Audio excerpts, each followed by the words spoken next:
ఓయ్ అమ్మాయి, నిన్నే పిలుస్తున్నా.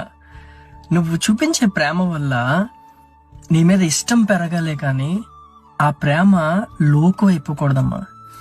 ఎప్పుడైనా సరే ఒక అబ్బాయి నేను ఇష్టం వచ్చినట్టు బూతులు తిట్టడమో, కొట్టడమో, అసహ్యంగా మాట్లాడమో, చేయొద్దు, నువ్వు అవసరం లేదు, నువ్వు పోయినా పర్లేదు అనుకుని మాట్లాడే వాళ్ళ వల్ల నువ్వు సర్లే వీడి కోపంలో ఉన్నాడు, ఏదో అనేస్తున్నాడులే, అవన్నీ మళ్ళీ మామూలు అయిపోతాయి, ఎప్పుడు ఇలాగే ఉంటాడు ఏంటి అని నువ్వు అనుకుంటావు.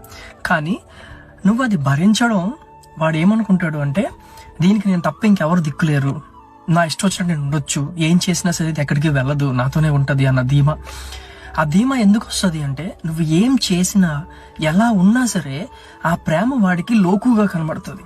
అందుకే నువ్వు ఎంత ఏడ్చినా, ఎంత అడ్జస్ట్ అయినా, ఏం చేసినా సరే నీ మీద వాడికి ప్రేమ ఉండదు. వాడు ఎలా ఉంటాడో అలానే ఉంటాడు. కానీ వాడికి అవసరం ఉందంటే మాత్రం నీ దగ్గరికి వచ్చి చాలా ప్రేమగా మాట్లాడతాడు.